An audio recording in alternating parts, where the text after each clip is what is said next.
Hello friends, રીપી learning હબમાં આપનું સ્વાગત છે। આપણે ધોરણ 10 વિષય વિજ્ઞાનમાં ચેપ્ટર નંબર 8 વિશે અભ્યાસ કરવાનો છે। સજીવો કેવી રીતે પ્રજનન કરે છે। તો આપણે આ ચેપ્ટરમાં શરૂઆત કરીએ કે શા માટે પ્રજનનની જરૂરિયાત છે।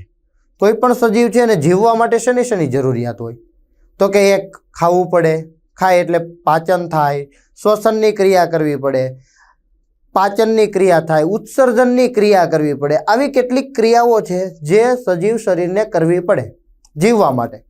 પણ કે સાંભળ્યું છે કે જીવવા માટે પ્રજનનની ક્રિયા જરૂરી છે તો કે ના, જીવવા માટે પ્રજનનની ક્રિયા જરૂરી નથી, છતાં પણ સજીવ શરીરને એટલે કે માણસને પોતાની વસ્તીને ટકાવી રાખવા માટે પ્રજનન કરવું પડે છે। તો એના વિશે આજે આપણે ચર્ચા કરવાની છે કે શા માટે પ્રજનન કરે છે કોઈ પણ સજીવ છે। તો પ્રસ્તાવના જોવાના છે। આ ઉપરાંત એક કોષીય સજીવો હોય એની અંદર પ્રજનન પદ્ધતિ, બહુકોષીય સજીવો વિશે કેવી રીતે પ્રજનન કરે એના વિશે પણ અભ્યાસ કરવાના છે। પણ આજે આપણે આ બે ટોપિક, એક પ્રસ્તાવના જોઈશું અને બીજું એક કોષીય સજીવોમાં કેવી રીતે પ્રજનન થતું હોય છે એ પણ જોઈએ। એક કોષીય સજીવ એક જ કોષ હોય, હવે કોઈ અંગ હોય તો એમ સમજીએ કે બહુકોષીય સજીવ ઘણા બધા કોષો ભેગા થઈને પેશી બની, પેશી ભેગી થઈને અંગ બન્યું અને અંગ ભેગા થઈને અંગતંત્ર બન્યું, એમાંથી કોઈ એક અંગ છે એ ચોક્કસ કાર્ય કરતો હોય। તો અહીંયા તો એક જ કોષ છે, તો એમાં કઈ રીતે પોતાની સંતતિ વંશવેલો આગળ વધારે છે, એક સજીવમાંથી બીજો સજીવ કેવી રીતે નિર્માણ પામે છે એના વિશે આપણે જોવાના છીએ। તો સજીવો શા માટે પ્રજનન કરે છે? સજીવો પ્રજનન દ્વારા પોતાના જેવા જ નવા બાળ, કોઈ પણ વ્યક્તિઓ છે, ધારો કે માણસ, બે વ્યક્તિ, એક સ્ત્રી છે એક પુરુષ છે, પ્રજનનની ક્રિયા કરે, જે નવી સંતતિ મળે છે એ માતા પિતા જેવી, એટલે કે જે બે વ્યક્તિઓ પ્રજનન કર્યું છે એના જેવી આવે। એટલે કે બે હાથ હોય, પગ હોય, બે પગ વડે ચાલી શકે, આંખ વડે જોઈ શકે, નાક વડે સૂંઘી શકે, જેમ માતા પિતા દેખાય છે એવો આકાર હોય। એવી રીતે માણસની જ વાત નહીં, કોઈ બે પ્રાણીઓ પ્રજનન કરે છે તો એમાં પણ ભેંસ અને પાડો આ બે પ્રજનનની ક્રિયા કરે, ગાય અને આખલો, બરાબર છે, ખૂંટીઓ કહીએ આપણે જેને, એ પ્રજનનની ક્રિયા કરે, અથવા તો કોઈ પણ સજીવ XYZ કોઈ પણ સજીવ જ્યારે પ્રજનનની ક્રિયા કરે છે ત્યારે એના જેવો સજીવ ઉત્પન્ન થાય। તો અહીંયા પણ સજીવો શા માટે પ્રજનન કરે છે? તો સજીવો પ્રજનન દ્વારા પોતાના જેવો જ નવો સજીવ ઉત્પન્ન કરે, નવા બાળ સજીવનું નિર્માણ કરે છે। જીવિત રહેવા માટે, આપણે જીવવું હશે, આપણું અસ્તિત્વ ટકાવી રાખવું હશે તો કેટલીક ક્રિયાઓ છે કે પોષણ, શ્વસન, ઉત્સર્જન વગેરે તો કરવું પડે, બરાબર છે। ખાઈએ એનું પાચન થવું જોઈએ। શ્વસન તો કે શ્વાસોશ્વાસની ક્રિયા, આપણને શક્તિ ક્યાંથી મળશે તો કે ગ્લુકોઝનું વિઘટન થાય ત્યારે ઓક્સિજનની જરૂરિયાત પડે, કાર્બન ડાયોક્સાઇડ આપણે બહાર કાઢીએ તો શ્વસનની ક્રિયા છે।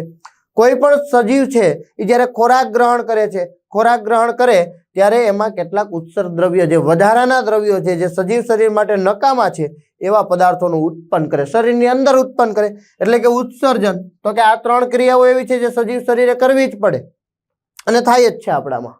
તો આપણામાં આ થાય છે, તો એની જેમ પ્રજનન ક્રિયા જરૂરી નથી જીવવા માટે, એને કોઈ અગત્યનું છે, ધારો કે આખી જિંદગી પ્રજનન નથી કર્યું તો શું મરી જવાના છીએ? નહીં।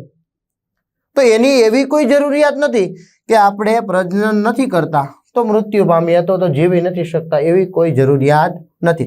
દરેક સજીવ મર્યાદિત જીવનકાળ ધરાવે છે, ચોક્કસ કેટલાક વર્ષો સુધી જીવે, બરાબર। આપણે પણ હવે 60-70 વર્ષના થાય એટલે ઉકલી જઈએ, તો એવી રીતે કેટલાક મર્યાદિત જીવનકાળ, કોઈનો ઓછો, કોઈનો વધારે, એવી રીતે વર્ષો પ્રમાણે મર્યાદિત જીવનકાળ ધરાવે છે અને દરેક સજીવ છે તે મૃત્યુ પામે છે। અમુક સમય થશે એના કોષો છે, એના અંગો છે કામ કરવાનું બંધ કરી દે, અને જ્યારે કામ કરવાનું બંધ કરી દે છે ત્યારે સજીવ શરીર મૃત્યુ પામે છે। સજીવો પોતાના જીવનકાળ દરમિયાન પ્રજનન દ્વારા પોતાના જેવી જ નવી સંતતિનું નિર્માણ કરે છે, વંશવેલો આગળ વધારવો છે, પોતાના જેવો જ નવું સજીવ ઉત્પન્ન કરવો છે તો એને શું કરવું પડશે તો કે પ્રજનનની ક્રિયા કરવી પડે। જીવિત સજીવો આ ક્રમ ચાલુ રાખે છે, એટલે આ સતત ચાલ્યા જ કરે છે। પોષણ, શ્વસન, ઉત્સર્જન જે જીવવા માટે જરૂરી છે, આમાંથી કોઈ પણ એક ખોરવાઈ જાય, કોઈ પણ એક ખોરવાઈ જાય તો આપણા શરીરને ખૂબ જ મોટું નુકસાન થાય, પરિણામે આપણે મૃત્યુ પણ પામી શકીએ, બરાબર છે। ખાધેલો ખોરાક આપણને પાચન જ નથી થતું, પોષણ નથી મળતું, પોષણ નહીં મળે તો કે શરીરમાં શક્તિ નહીં આવે, શ્વસન નહીં કરીએ તો કે શ્વાસોશ્વાસ, તો કે જે ખોરાક આપણે ખાધો છે ચલો પોષણ થઈ ગયું, જે ખોરાક ખાધો છે ગ્લુકોઝ બની ગયો છે કોષની અંદર, ઓક્સિજન ત્યાં પહોંચીને પેલા ગ્લુકોઝના અણુને તોડશે નહીં ત્યાં સુધી આપણને શક્તિ નહીં મળે. તો શ્વસનની ક્રિયા, ઓક્સિજન સતત ચાલુ રહેવો જોઈએ. તો આપણે ધ્યાન નથી રાખવું પડતું કે શ્વસન હું કરું છું, એ ઓટોમેટિક ભગવાને એવી શક્તિ આપી છે આપણા શરીરમાં કે એ ઓટોમેટિક જે પોતપોતાના કામ કર્યા કરે. હૃદયને કેવું નથી પડતું ભાઈ તું ધબકે છે કે નહીં, ચેક નથી કરવું પડતું. શ્વાસોશ્વાસની ક્રિયા કન્ટિન્યુ ચાલુ છે. તો શ્વાસોશ્વાસની ક્રિયા ચાલુ છે એને આપણે ધ્યાન નથી રાખવું પડતું કે હું શ્વાસ લઉં છું કે નહીં, ચેક નથી કરવું પડતું. કેમ? એ ચાલ્યા જ કરે છે. એવી જ રીતે ઉત્સર્જન, જો ખોરાક ખાધો હશે, પોષણ મેળવ્યું હશે, શ્વસનની ક્રિયા થઈ હશે તો કેટલાક ઉત્સર્ગ દ્રવ્યો શરીરમાં ઉત્પન્ન થાય, જેમ કે કાર્બન ડાયોક્સાઇડ આપણે બહાર કાઢીએ, આપણે જરૂરી નથી. તો જો આપણા શરીરની બહાર કાઢીએ છીએ તો એક પ્રકારનું ઉત્સર્જન થયું કહેવાય કે કાર્બન ડાયોક્સાઇડ બહાર કાઢ્યો, આ એક પ્રકારનું થયું. એવી રીતે આપણા શરીરની અંદર ઘણા બધા, તો કે પરસેવાના સ્વરૂપમાં જાય, મૂત્રના સ્વરૂપમાં જાય, મળના સ્વરૂપમાં જાય, એટલે બને છે ને એ પછી આપણે શરીરની બહાર કાઢી નાખીએ છીએ. તો આ ત્રણ ક્રિયા તો કમ્પલસરી થવી જ જોઈએ, નહીતર જીવી શકીએ નહીં. તો આ જીવવા માટે ત્રણેય અગત્યની છે. પણ પ્રજનનની ક્રિયા નથી કરતા તો એનો મતલબ એવો નથી કે આપણે નહીં જીવી શકીએ. પણ જો આપણે આપણો વંશવેલો આગળ વધારવો હોય, જો આપણે નવી પેઢી જોવી હોય, જો આપણા જેવા સજીવો ફરી આપણે દ્રષ્ટિગોચર પ્રજનન કરવાનું બંધ કરી દઈએ, અત્યારનો જે સજીવ છે ધારો કે હવે કોઈ પ્રજનન ના કરે તો નવા બાળકો ઉત્પન્ન થાય નહીં. તો અમુક વર્ષો પછી બની શકે કે આજુબાજુ મનુષ્યોની સંખ્યા ઘટી જાય. કેમ? કારણ કે મૃત્યુ દર તો જે છે એ પ્રમાણે મૃત્યુ પામવાના જ છે, પણ નવા સજીવો છે એ ઉત્પન્ન થતા નથી. એટલા માટે જ્યારે કોઈ પણ પોતાના જેવું જ બાળ નિર્માણ કરવું હોય, સંતતિ નિર્માણ કરવી હોય તો શું કરવું પડે? તો કે આ ક્રમ ચાલુ રાખવો પડે, એટલે કે પ્રજનનની ક્રિયા કરવી પડે છે. પ્રજનન દ્વારા દરેક જાતિના નવા બાળ સભ્યો ઉમેરાતા રહે છે, નવું નવું સજીવ આવ્યા કરે અને જીવ સાતત્ય જળવાઈ રહે છે. એટલે કે તમને એ ઘરમાંથી વૃદ્ધો મૃત્યુ પામતા જાય, નવા નવા બાળકો ઉત્પન્ન થતા જાય, નવું નિર્માણ પામતા જાય. તો આવી રીતે જીવ સાતત્ય જળવાઈ રહે છે. એક જ જાતિના સજીવો શા માટે સમાન જોવા મળે છે? મનુષ્ય, જો આપણે એક શબ્દ વાપરો મનુષ્ય, તો મનુષ્ય કહીશું એટલે એમાં સ્ત્રી પુરુષો આવી જશે ને ઘણા બધા આપણે પૃથ્વી ઉપર જેટલા છે બધા જ એકબીજા જેવા દેખાય, બધા જ એકબીજાને ઓળખી શકીએ. આપણે ચાલતા હોય બે પગથી, બીજા બે પગથી જ ચાલતા હોય. હા, કોઈક વળી બની શકે કે અપંગ હોય ને કોઈ સહારો લે, વાત અલગ છે, પણ એવું ભાગ્ય બનતું હોય. બરાબર છે? તો બધા જ સજીવો છે એ એક જેવા શા માટે દેખાય? તો એક જ જાતિના સજીવો સમાન જોવા મળે છે કારણ કે તેમના શરીરની સંરચના, આખું શરીરનો બાંધો છે, એ કદ તેમજ દેખાવ છે તે સમાન હોય છે, એટલે બધા સમાન દેખાય. હા, એ તો મને ખબર છે, બરાબર ને? એ તો તમને ખબર છે કે ભાઈ એના જેવો દેખાય છે. મારે શરીર રચના છે એવી તમારી શરીર રચના છે, આપણે બધા એક સરખા દેખાઈએ છીએ. આપણું કદ છે એના જેવું જ કદ ધરાવો છો તમે, ભલે નાના હશો પણ સમયાંતરે મોટા થશો. દેખાવ તો દેખાવમાં માઇનોર ડિફરન્ટ હોય, પણ આમ દેખાય તો કે હા માણસ છે એમ ખબર પડી જાય, બરાબર ને? તો એ સમાન હોય છે. પ્રજનન આધારભૂત સ્તરે સજીવ સંરચનાની બ્લુપ્રિન્ટ તૈયાર કરે. શું કરે? બ્લુપ્રિન્ટ તૈયાર કરે. એક્ઝામમાં જેમ પેપર લખવાનું આવે, બરાબર છે, તો એમાં બ્લુપ્રિન્ટ હોય કે આ ચેપ્ટરમાંથી આટલા માર્ક્સનો આ પ્રશ્ન પૂછાય છે, આવો પ્રશ્ન પૂછાય. એવી રીતે બ્લુપ્રિન્ટ. આપણા સજીવ શરીરમાં પણ જ્યારે પ્રજનનની ક્રિયા થાય છે ત્યારે જે કોષ જાય છે, શુક્રકોષ, એ નક્કી કરશે કે કોના જેવો સજીવ આવે. તો જે માણસો હોય તો માણસ જેવો આવે, પ્રાણીઓ હોય તો એ પ્રાણીઓ જેવો આવે. તો સજીવ સંરચનાની બ્લુપ્રિન્ટ તૈયાર કરવાની ક્રિયા છે. એટલે બ્લુપ્રિન્ટ તૈયાર કરે એટલે એના જેવો જ નવો સજીવ ઉત્પન્ન કરે. તો કોણ કરે? તો કે કોષના કોષ કેન્દ્રમાં રહેલા રંગસૂત્ર છે, ડીએનએ છે, બરાબર છે, ડીઓક્સી રિબોન્યુક્લિક એસિડ અથવા તો રિબોઝ ન્યુક્લિક એસિડ, ડીએનએ. આ ડીએનએ છે એ શું છે? તો કે એની અંદર આનુવંશિક, આપણે જનીન કહીએ, બરાબર? તો આનુવંશિક લક્ષણો એટલે કે માતા પિતાના લક્ષણો બાળકોમાં આપે છે. કોણ આપે છે? તો કે ડીએનએ ની અંદર રહેલા જનીન, રંગસૂત્ર છે, એ ડીએનએ છે, એ આનુવંશિક લક્ષણોનો સંદેશો હોય છે. આ સંદેશો પિતૃઓમાંથી એટલે કે માતા પિતામાંથી જે બાળક બનવાનું છે, જે નવું નિર્માણ પામવાનું બાળક છે, એ સંતતિમાં આવે છે. કોષ કેન્દ્રમાં રહેલા ડીએનએ છે, એ ડીએનએ કોષમાં પ્રોટીન સંશ્લેષણની સૂચનાનો સ્ત્રોત હોય છે. એટલે કે ડીએનએ ની રચના તમે જોઈ હશે કદાચ, કુંતલાકાર હોય, બરાબર, વલય આકાર, એ ડીએનએ ની અંદર તમે લીટાઓ જોયા હશે, કંઈક આવી રચના હોય, બરાબર છે, આ ડીએનએ હોય તો અંદર છે આવી રીતે એના પ્રોટીન સંશ્લેષણ માટેના સ્થાન હોય, કંઈક પ્રોટીન હોય, એ જે પ્રોટીન છે એને આધારે બધું નક્કી થતું હોય છે. તો સૂચનાઓ હોય છે, સ્ત્રોત હોય છે. કોષોમાં ઉત્પન્ન થતા પ્રોટીનના પ્રકાર લક્ષણો માટે જવાબદાર છે કે એ કયા પ્રકારનો પ્રોટીન બન્યો. તમે બધાએ એક ચોક્કસથી સાંભળ્યું હશે કે કોઈ બાળક જ્યારે નાનું જન્મે છે ત્યારે આપણા દાદા દાદી કે આજુબાજુવાળા કહેતા હોય કે આ મમ્મી જેવો દેખાય, આ પપ્પા જેવો દેખાય. ક્યાં આધારે કહેતા હશે? તો કે આવા જે પ્રોટીનના પ્રકાર છે, જે લક્ષણો છે એ લક્ષણો માટે જવાબદાર છે. પ્રોટીનના પ્રકાર જે બાળકમાં જશે એના આધારે કહી શકાશે કે મમ્મી જેવો દેખાય, એની આંખ આવી છે, એના વાળ આવા છે, એનો ચામડીનો રંગ મમ્મી જેવો છે, વગેરે વગેરે. બરોબર છે, આવું તમે સાંભળ્યું જ હશે. એક જાતિના સજીવોમાં વિશિષ્ટ ડીએનએ હોય છે. કેવો હોય? વિશિષ્ટ ડીએનએ. હવે ડીએનએ એટલે ડીએનએ જ હોય, બરાબર. અને તે પ્રજનન દ્વારા અનુગામી પેઢીમાં એટલે કે આગળની પેઢીમાં વારસા રૂપે પ્રાપ્ત થાય છે. માતા પિતાના જે ડીએનએ હોય, જો સેમ ટુ સેમ ડીએનએ માતા પિતાના બાળકમાં જતા નથી, પણ થોડો થોડો ફેરફાર થઈને જાય, કારણ કે માતા પિતાના બંનેના ડીએનએ ભેગા થાય અને પછી ત્યાંથી બાળક નિર્માણ પામતું. તો એ જે બાળક છે એ શું કરે? તો કે માતા પિતાના જે ડીએનએ છે અનુગામી પેઢીમાં એટલે કે બાળકમાં વારસા રૂપે આવે છે. ડીએનએ પાસે રહેલી માહિતી આપણે જોયું કે પ્રોટીનના જે છે એ પ્રોટીનનો પ્રકાર છે કંઈક લક્ષણો માટે. તો માતા પિતામાંથી જે આવ્યું છે એ શું હશે? તો કે માહિતી અનુરૂપ પ્રોટીનનું નિર્માણ થાય.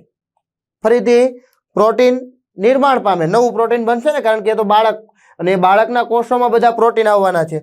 આથી સજીવો થોડી ભિન્નતાઓ સાથે તેમની આબેહૂબ એટલે કે પોતાના જેવો જ, માતા પિતા જેવો શું બનાવે છે? તો કે પ્રતિકૃતિઓનું નિર્માણ કરે છે. પ્રતિકૃતિનું નિર્માણ કરે એટલે જે બાળક છે એ કેવો જોવા મળે? તો કે માતા પિતા જેવો મળે ને. એટલા માટે એક જ જાતિના બધા સજીવો છે કેવા દેખાય? સમાન દેખાય છે. કોષીય પ્રજનન. કોષીય પ્રજનન એટલે કે કોષ વિભાજન. એક કોષ હોય એમાંથી બીજો કોષ બને, તો કોષીય પ્રજનન એટલે કોષ વિભાજન. આ શબ્દથી તમે બધા પરિચિત હશો ને તમને ખ્યાલ આવી ગયો હશે કે કોષ વિભાજન, કોષના ભાગ પડે. પિતૃકોષ હોય એ વિભાજન પામી બાળકોનું નિર્માણ કરે. પિતૃકોષ એટલે માત્ર એક પિતા નહીં કહેવાય, માતા પિતા બંને આવી જાય.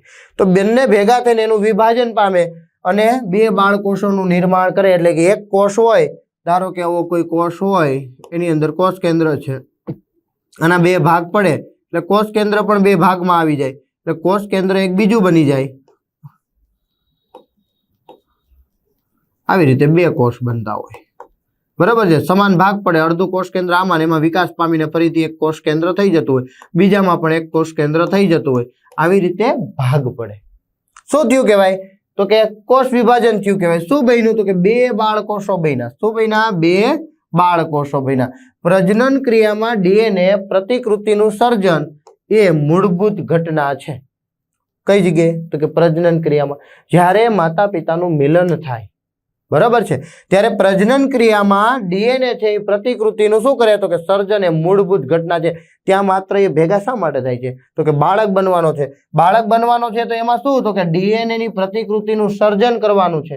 તો એ એની મૂળભૂત ઘટના છે પ્રજનનની ક્રિયામાં. કોષો તેમની ડીએનએ પ્રતિકૃતિના નિર્માણ માટે વિવિધ રાસાયણિક ક્રિયાઓનો ઉપયોગ કરશે. હવે નવી પ્રતિકૃતિ બનાવી છે, શરીરની અંદર બનાવી છે, તો કંઈક રાસાયણિક પ્રકૃતિઓ તો કરવી પડે ને, રાસાયણિક ક્રિયાઓ, પ્રવૃત્તિઓ તો કરવી પડે ને. તો એ જે છે રાસાયણિક પ્રવૃત્તિઓ કરે, રાસાયણિક ક્રિયા કરે, એના દ્વારા ડીએનએની પ્રતિકૃતિનું નિર્માણ કરતા હોય છે. આ પ્રક્રિયાના પરિણામે બે સમાન ડીએનએ, કેવા? બે સમાન ડીએનએ પ્રતિકૃતિઓનું નિર્માણ થાય છે. અહીંયા આપણે કીધું કે કોષ વિભાજન થઈને બે બાળકોષો બને, તો અહીંયા પણ એમ જ થાય છે કે બે, એક ડીએનએ હોય એમાંથી બે બને. કેટલા બને? બે બને. આમ બે ડીએનએ પ્રતિકૃતિના સર્જનની સાથે બીજી કોષીય સંરચનાઓ, અંગિકાઓનું પણ સર્જન થાય છે. એટલે કે કોષ હશે તો કોષની અંદર માત્ર કોષ કેન્દ્ર જ નહીં હોય, એની અંદર અંગિકાઓ બધું હશે. એ બધાનું જ કોષ વિભાજન થાય, બે સરખા ભાગમાં વિભાજિત થાય, બે સરખા ભાગમાં વિભાજિત થતું હોય છે. અંતે આ બે ડીએનએ પ્રતિકૃતિઓ તેમની સાથે શું કરે? તો કે કોષીય અંગિકાઓને લઈ બે સમાન બાળકોષમાં વિભાજન પામે.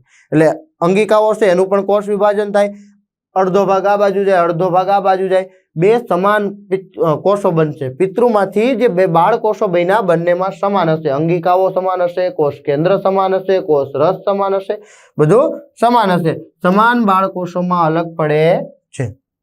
આ રીતે કોષ વિભાજન દ્વારા બે બાળકોષોનું નિર્માણ થાય છે. બે બાળકોષો બની ગયા, કોષ વિભાજન થઈ ગયું. તેથી કોષ વિભાજન ફક્ત ડીએનએ પ્રતિકૃતિના સર્જન પૂરતું નથી. ખાલી ડીએનએ બની ગયું એટલું જ નથી, બરાબર છે. બે બાળકોષો બનાવશે ને બંનેને સમાન બનાવશે. જાતિની જીવિતતા માટે ભિન્નતાઓ જ ઉપયોગી છે. સમજાવો. કોઈ પણ જાતિનો જીવવું હશે તો શું કરવું પડશે? તો કે ભિન્નતાઓ હોવી જોઈએ જાતિમાં, બરાબર છે. બે સજીવો છે, આપણે જ વિચારીએ કે જો ધારો કે આપણે બધા સરખા દેખાતા હોઈએ, ધારો કે આપણે બધા સરખા દેખાતા હોઈએ તો શું થાય? શું થાય કયો જોઈએ? શું થાય? આપણે સરખા દેખાતા હોઈએ તો બની શકે કે ક્યાંક ઝઘડો થયો હોય ને કોકને મારીને વહી આવ્યું, બરાબર છે. વહી આવ્યું ને આપણા ઘરે પહોંચી ગયું તો પેલો આવીને આપણને ઢીબી નાખે. કેમ? કારણ કે આપણે બધા સરખા દેખાય કે આપણે એને મારીને વહી આવ્યા. તો એવું થતું નથી. આ તો જસ્ટ એક્ઝામ્પલ છે કે એવું થતું નથી. કે જ્યારે પણ કોઈ એવું વ્યક્તિઓ હશે આપણે આજુબાજુ આપણે જોઈએ છીએ, દરેક વ્યક્તિઓ છે કંઈક ને કંઈક અંશે તો આપણને અલગ દેખાય જ. તો જીવવા માટે ભિન્નતાઓ ઉપયોગી છે. સજીવોની વસ્તી તેમની પ્રજનન ક્ષમતાનો ઉપયોગ કરી, હવે પ્રજનન ક્ષમતા વસ્તી વધારો થાય, બરાબર, તો ત્યાં પ્રજનન ક્ષમતાનો દર વધારે હોય તો એ રીતે પ્રજનન ક્ષમતાનો ઉપયોગ કરી નિવસન તંત્રમાં વસવાટ પ્રાપ્ત કરે છે તો જ જીવી શકશે, બરાબર. મેં તમને હમણાં થોડી વાર પહેલા એવું કીધું હતું કે જો મનુષ્ય એટલે કે આપણે બધા જ પ્રજનનની ક્રિયા બંધ કરી દઈએ, શું થશે? તો કે આવનારા કેટલાક સમયમાં બની શકે કે આપણે તો પ્રજનન કરવાનું બંધ કરી દીધું, મતલબ કે નવી સંતતિ ઉત્પન્ન થવાનું બંધ થઈ ગયું, મતલબ કે બાળકો આવવાનું બંધ થઈ ગયું. બાળકો નહીં આવે તો પછી અમુક વર્ષો પછી, અમુક એટલે થોડાક વર્ષો પછી શું જોવા મળે? તો કે આપણે જે ઘરમાં રહેતા હોય ત્યાં બની શકે નવું તો કોઈ ઉત્પન્ન થવાનું નથી, વૃદ્ધ છે મૃત્યુ પામતા જશે, એટલે આપણી સંખ્યા ઘટતી જાય. અને જે પ્રજનન કરતા હશે એવા પ્રાણીઓ, ધારો કે ગાય, ભેંસ, કોઈ પણ XYZ પ્રાણીઓ પ્રજનનની ક્રિયા કરે છે ને એની સંખ્યા વધતી જાય છે, તો આપણી જગ્યાએ ઈ રહે અને આપણે એની જગ્યાએ રખડવું પડે. કેમ? એની સંખ્યા વધી ગઈ. આવું થાય નહીં, આ તો વાત છે, બરાબર છે.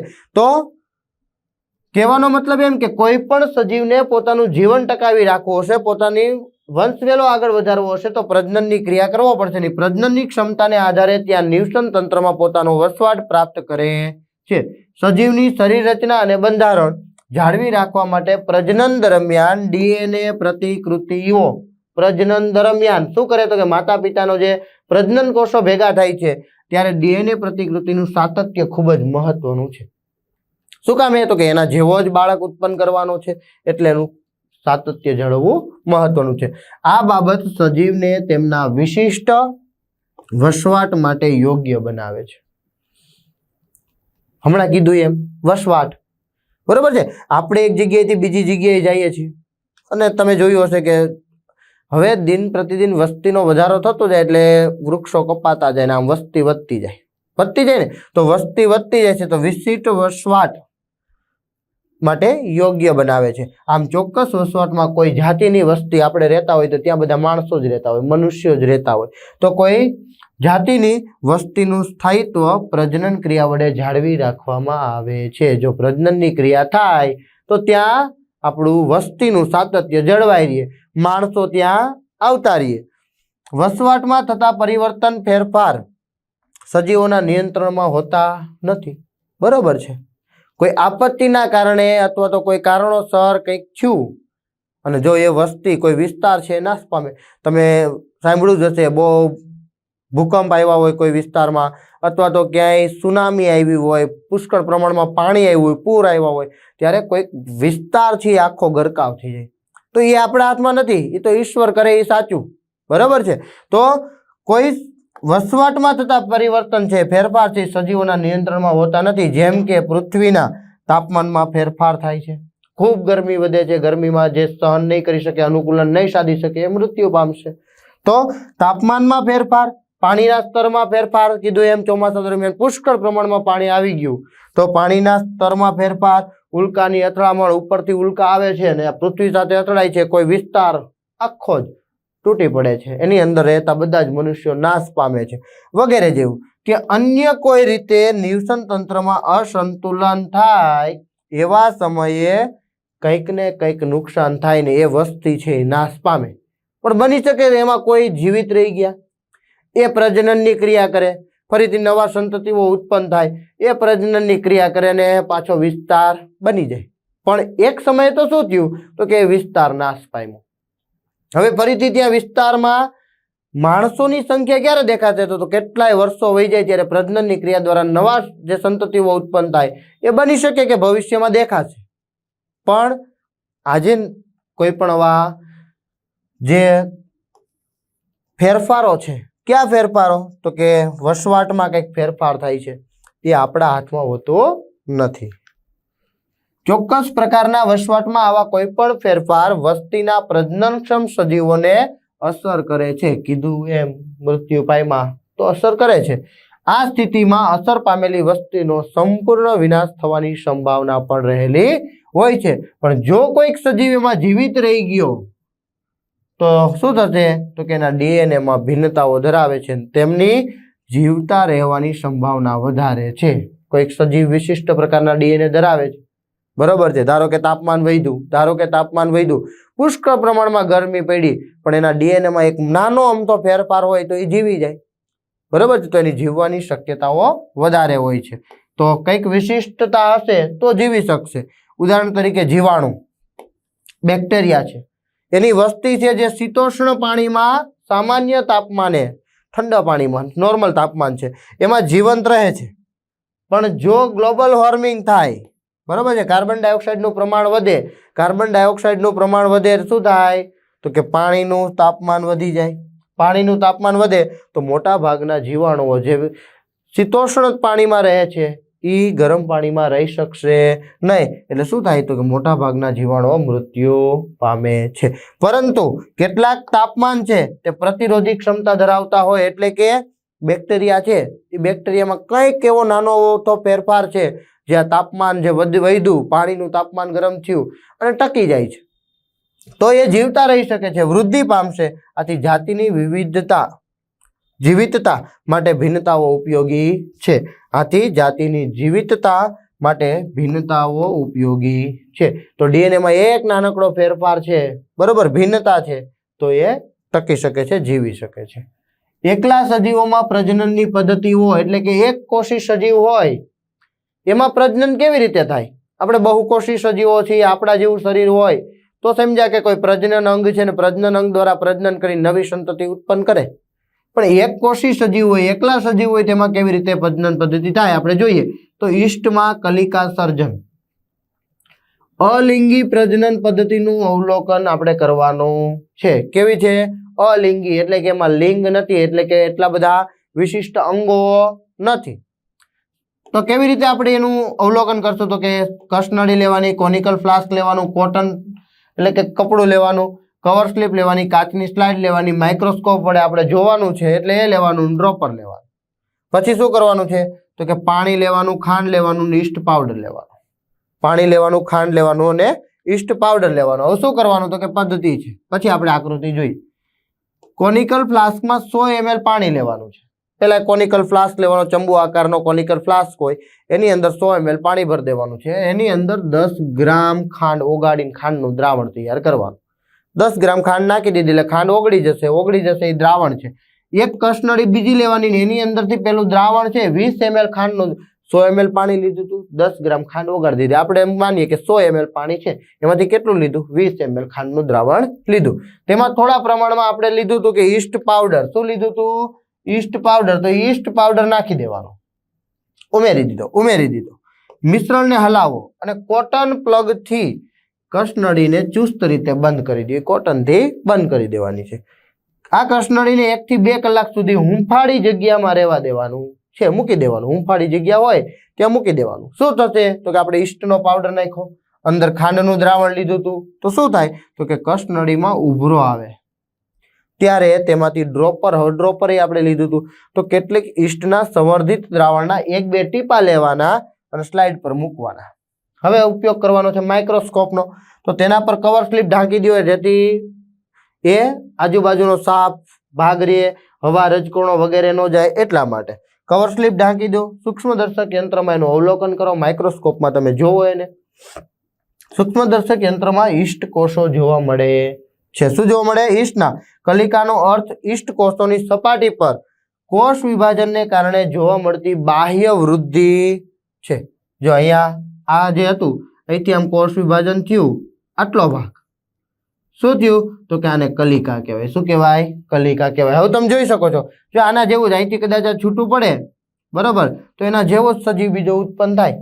ભલે એ વિકાસ પામશે, મોટો થશે, તે પછી એવો દેખાશે. એવી જ રીતે બ્રેડના ટુકડા પર રાઇઝોપસ ફૂગની વૃદ્ધિનું અવલોકન કરો. તો પેટ્રી ડીશ લેવાની, વિવર્ધિત કાચ લેવાનો, ભેજયુક્ત બ્રેડનો ટુકડો લેવાનો, એટલે કે પાણીમાં પલાળેલો બ્રેડનો ટુકડો લઈ લેવાનો. જો અહીંયા જે છૂટા પડે છે, બરાબર, અહીંયા આવી રીતે છૂટા પડે, એ છે બીજાણુઓ. બરાબર છે. બીજાણુ જ્યાં હોય એ બીજાણુ ધાની કહેવાય. આ કવક તંતુનો ભાગ છે. બંને જ્યાં જોડાયેલા હોય એને વિરોહ કહેવાય. અહીંયા નીચે જે છે મૂળ જેવું, એને કવક જાળ કહેવાય. પદ્ધતિ શું કરશો? તો કે બ્રેડનો ટુકડો પાણીમાં સહેજ પલાળી દેવાનો. પલાળેલા બ્રેડના ટુકડાને શું કરવાનું? તો કે પેટી ડીશમાં મૂકો. પેટ્રી ડીશમાં મૂકવાનું. એ પેટી ડીશને 3-5 દિવસ સુધી શું કરવાનું? તો કે અંધારામાં ઠંડકમય જે ઠંડુ વાતાવરણ હોય ત્યાં મૂકી દેવાનું. બ્રેડના ટુકડાને પાણીમાં પલાળ્યો, એક ડીશમાં મૂકી દીધું, પેટી ડીશમાં મૂકી દીધું. 3-5 દિવસ સુધી અંધારામાં મૂકવાનું છે. સૂર્યપ્રકાશ પડવો જોઈએ નહીં. બ્રેડના ટુકડાનું વિવર્ધિત કાચ વડે અવલોકન કરો. બિલોડી કાચ જેવો કાચ હોય એનાથી અવલોકન કરવાનું છે. તો બ્રેડના ટુકડા પર રૂના સફેદ, રૂ જેવા, આપણે એને ફૂગ કહીએ. શું કહીએ? ફૂગ કહીએ. તો રૂના સફેદ તાતણા જેવી જાળીદાર રચના જોવા મળે ને તમે જોઈએ જ હશે, બરાબર છે. તો એ જાળીદાર રચના જોવા મળે છે. હવામાં રહેલા ફૂગના બીજાણુઓ રૂપે ફૂગ બ્રેડના ટુકડા પર આવી જાય છે. ક્યાં છે એવી? હવામાં રહેલા ફૂગના બીજાણુઓ, એ બીજાણુઓ છે એ રૂપે ફૂગ બ્રેડના ટુકડા પર આવી જાય છે, જે આપણને સફેદ સફેદ દેખાય છે. બ્રેડ પર રાઇઝોપસ ફૂગ વૃદ્ધિ પામે છે. રાઇઝોપસ ફૂગ વૃદ્ધિ પામે છે. ફૂગના બીજાણુ બ્રેડ પર અંકુરણ પામી શકે છે, કારણ કે બ્રેડ પર અંકુરણ માટે જરૂરી ભેજવાળું પર્યાવરણ, કારણ કે ભીની હતી, એ મળી રહે છે અને પોષક દ્રવ્યો બ્રેડમાંથી પ્રાપ્ત થતા રહે છે, એટલે એ વિકાસ પામી શકે છે. ઈસ્ટ એ ફૂગનો જ પ્રકાર છે. આપણે ઈસ્ટનો પાવડર નાખ્યો, એ પણ ફૂગનો જ પ્રકાર છે અને તે એક કોષ રૂપે વૃદ્ધિ પામે છે. મોલ્ડ એ પણ એક ફૂગ જ છે, જે બહુકોષીય તંતુમય રચના સ્વરૂપે વૃદ્ધિ પામે છે. મોલ્ડ ફૂગ જ છે. કેવી રીતે વિકાસ પામે? તો કે બહુકોષી છે, એ તંતુમય રચના સ્વરૂપે વિકાસ પામે છે. તેને કવકજાળ કહે છે. એક જ સજીવમાંથી નિર્માણ પામેલી નલિકામય શાખાઓ, જેને કવતંતુ કહે છે, જે જનીનિક રીતે સમરૂપ ઘણા કોષ કેન્દ્રો ધરાવે છે. એની અંદર કોષ કેન્દ્રો હોય અને જ્યારે વિભાજન થાય ત્યારે કોષ કેન્દ્રનું પણ વિભાજન થતું હોય છે. ઈસ્ટમાં કલિકા સર્જન પદ્ધતિથી, ઈસ્ટ છે એની અંદર કલિકા સર્જન, કલિકા નિર્માણ પામે, ભાગ થોડોક વૃદ્ધિ પામે, વિકાસ પામે અને છૂટો પડે પદ્ધતિથી પ્રજનન થાય છે. જ્યારે મોલ્ડમાં અલિંગી બીજાણુઓ વડે પ્રજનન થાય છે. મોલ્ડમાં અલિંગી બીજાણુઓ વડે અને ઈસ્ટમાં કલિકા સર્જન પદ્ધતિથી પ્રજનન થતું હોય છે. ભાજન એટલે શું? ભાજનના વિવિધ પ્રકારો સમજાવો. તો ભાજન પણ એક પ્રકારનું કોષ વિભાજન જ કહેવાય. ભાજન એટલે કોષ વિભાજન જ કહેવાય. એક કોષી સજીવો કોષ વિભાજન દ્વારા નવા સજીવોનું નિર્માણ કરે. અમીબા વિશે તમે ચોક્કસથી સાંભળ્યું હશે, ભણીને આવ્યા હશો. તો એક કોષી સજીવો છે એ કોષ વિભાજન દ્વારા નવા સજીવોનું નિર્માણ કરતો હોય તો કોષ વિભાજનની આ પ્રજનન ક્રિયાને ભાજન કહેવાય છે. તો કોષ વિભાજન એ જ ભાજન થયું, બરાબર છે. તો જીવાણુઓ અને પ્રજીવો, જીવાણુઓ અને પ્રજીવો જેવા એક કોષી સજીવો છે, એ એક કોષી સજીવોમાં અલિંગી પ્રજનનથી, હવે એક કોષી હોય તો લિંગનો તો કોઈ સવાલ નથી, એટલે અલિંગી પ્રજનનની સૌથી સરળ પદ્ધતિથી ભાજનની ક્રિયા દ્વારા, એ પ્રજનનની પદ્ધતિ છે ભાજન, એના દ્વારા પ્રજનન કરતા હોય છે. તો ભાજનની અનેક રીતો જોવા મળે છે. કઈ? તો કે પહેલું દ્વિભાજન અને બીજું બહુભાજન. ઘણી બધી છે. એમાં આપણે જોઈએ પેલું દ્વિભાજન અને બહુભાજન. દ્વિભાજન ઘણા જીવાણુઓ અને પ્રજીવો કોષ વિભાજન કરે, જેને ભાજનની ક્રિયા જ કહેવાય, દ્વારા બે સરખા ભાગોમાં વિભાજિત થાય છે. આ તો આપણે જોઈ ગયા કે અમીબામાં કોષ વિભાજન કોઈ પણ સમતલમાં થઈ શકે. કોઈ પણ સમતલમાં એટલે તો કે અહીંથી આમ કર્યું છે, આમ કરી શકે, બરોબર છે, જો આમ થઈ શકે, આમ થઈ શકે, આમ થઈ શકે, કોઈ પણ રીતે કોષ વિભાજન થાય, પણ બે સરખા ભાગોમાં વિભાજિત થાય. તમે અહીં જોઈ શકો છો કે આ એક અમીબા છે, પિતૃ અમીબા, એટલે કે આમાંથી નવો કોષ બનવાનો. શું થશે તો કે બધાનું ધીમે ધીમે ધીમે કોષ વિભાજન થશે. એટલે તમે અહીંથી આ નજીક આવી ગયું, બરોબર છે, અહીંથી આ બે ભાગ થવાની શરૂઆત થઈ ગઈ. અહીંયા કોષ કેન્દ્ર હતું, એક ભાગ આ બાજુ ને એક ભાગ આ બાજુ વિખરાઈ ગયો અને છેવટે બે અમીબા નિર્માણ પામે છે.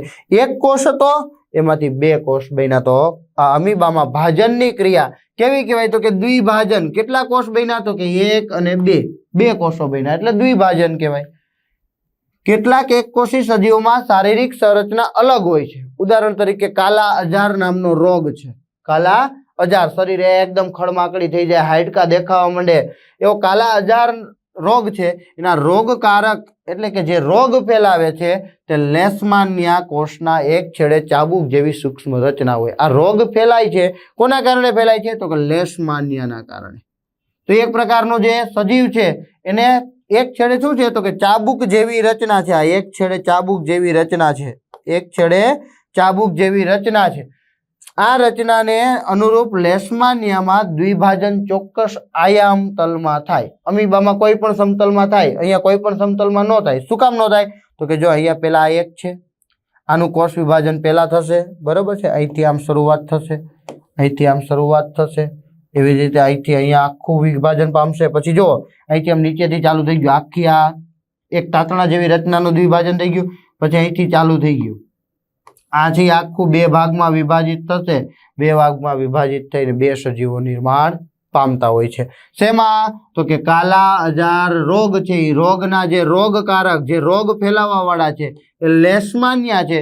લેશમાનિયામાં આ રીતે દ્વિભાજનની ક્રિયા થાય છે. પણ બધા સમતલમાં આપણે એમ ઈચ્છીએ કે અહીંથી અડધેથી થાય તો એવું થાય નહીં. એનું જે કોષ વિભાજન છે પેલા ચાબુક જેવી રચના છે, ધીમે ધીમે ધીમે વિકાસ પામતી જાય, ધીમે ધીમે ધીમે વિકાસ પામે ને એ વિકાસ પામી જાય પછી અહીંથી વચ્ચેથી એ છૂટો પડવાનો પ્રયત્ન ચાલુ કરી દે અને એક સમય આવે કે બધું જ કોષ વિભાજન થાય. અંદર રહેલી તમામ વસ્તુઓ છે, જે કંઈ પણ હશે, કોષ કેન્દ્ર હશે, અંગિકાઓ હશે, બધાનું વિભાજન કરીને બે કોષોમાં વિભાજિત થઈ જાય એટલે એક જેવો જ બીજો કોષ નિર્માણ પામે. એટલે આને દ્વિભાજન કહેવાય. પણ સમતલ કેવું તો કે ચોક્કસ અહીંથી જે વિકાસ પામે છે.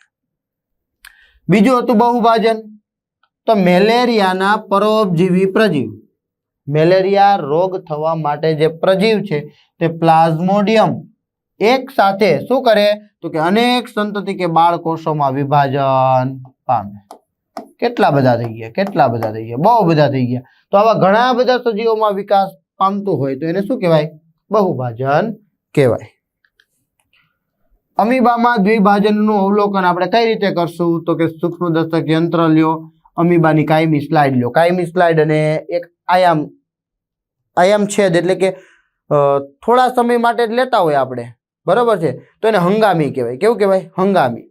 થોડા સમય માટે લેતા હોય તો હંગામી, અને કાયમી એટલે કે આજે જોઈ શકીએ, કાલે જોઈ શકીએ, અને પાછું વર્ષો પછી જોવું હોય, એક વર્ષ પછી આવતા વર્ષે તો ત્યારે જોઈ શકીએ, તો એને કાયમી સ્લાઇડ કહેવાય. જે બાયોલોજી લેબોરેટરીની અંદર પડેલી જ હોય એ લઈ લેવાની, જોવાનું કે અમીબાની છે, જોવો એટલે તમે જોઈ શકો એમાં. તો કાયમી સ્લાઇડ લેવાની છે. અમીબાની કાયમી સ્લાઇડનું સૂક્ષ્મદર્શક યંત્ર હેઠળ આપણે અવલોકન કરવાનું છે. અવલોકન કરીએ છીએ તો અમીબામાં દ્વિભાજન દર્શાવતી બીજી કાયમી સ્લાઇડનું સૂક્ષ્મદર્શક યંત્ર હેઠળ અવલોકન કરવાનું છે. બંને અવલોકનની સરખામણી કરો. એક અમીબાની કાયમી સ્લાઇડનું સૂક્ષ્મદર્શક યંત્ર હેઠળ અવલોકન કરો અને એવું જ એક અમીબા જોયું, અને બીજું દ્વિભાજન જ્યારે ભાગ પાડતી હોય એવી એક સ્લાઇડ હોય એનું અવલોકન કરો. તો બંનેનું અવલોકનની સરખામણી કરવાની છે. શું કરશું તો કે અમીબામાં દ્વિભાજનના તબક્કા. કેવું તો કે પહેલા કોષ કેન્દ્રનું વિભાજન થાય, તમે જોયું હતું, આપણે ફરી એક વખત જોઈ લઈએ, બરાબર છે. અહીંયા શરૂઆત ક્યાંથી થાય તો કે અહીંથી આમ નજીક નજીક આવે એટલે અહીંથી નજીક નજીક આ ધીમે ધીમે ધીમે ભાગ ઘટતો જાય, ઘટતો જાય, આ ઘટતો જાય, ઘટતો જાય. પહેલા કોણ વિભાજન પામે તો કે કોષ કેન્દ્ર વિભાજન પામે, કોષ કેન્દ્ર વિભાજન પામે. તો કોષ કેન્દ્ર એનું વિભાજન થાય, ત્યાર પછી કોષરસનું વિભાજન થાય, ત્યાર પછી કોષનું 2 બાળકોષોમાં વિભાજન થાય. પણ પહેલું કોષ વિભાજન કોનું થાય? તો કે કોષ કેન્દ્ર, સોરી, કોષની અંદર રહેલા કોષ કેન્દ્રનું. પછી કોષરસનું થાય અને ત્યાર પછી કોનું થાય? તો કે કોષનું 2 બાળકોષોમાં વિભાજન થઈ જાય છે, એટલે અમીબા 2 બની ગઈ. દ્વિભાજન દ્વારા અમીબા, આ ઉપરાંત પેરામિશિયમ, લેશમાનિયા, યુગ્લિના વગેરે એક કોષીય સજીવો છે જે સુકોષ કેન્દ્રી છે એ પ્રજનન કરે છે. સુકોષ કેન્દ્રીય એટલે કે કોષ કેન્દ્રની ફરતે પટલ જોવા મળે. આ ઉપરાંત જે અંગિકાઓ આવેલી હોય અંગિકાઓની ફરતે પણ પટલ જોવા મળે, પટલમય રચના જોવા મળતી હોય, તો એવા બધા સુકોષ કેન્દ્રી સજીવો કહેવાય. અને એના બધામાં પ્રજનન કેવું હોય? તો કે દ્વિભાજન દ્વારા થાય છે. કેમાં? તો કે અમીબા, પેરામિશિયમ, લેશમાનિયા, યુગ્લિના વગેરે જેવા એક કોષીય સુકોષ કેન્દ્રી સજીવોમાં. પહેલો ભાગ જોયો આપણે, બીજો ભાગ ફરી મળીએ ત્યારે જોઈશું. Thank you very much.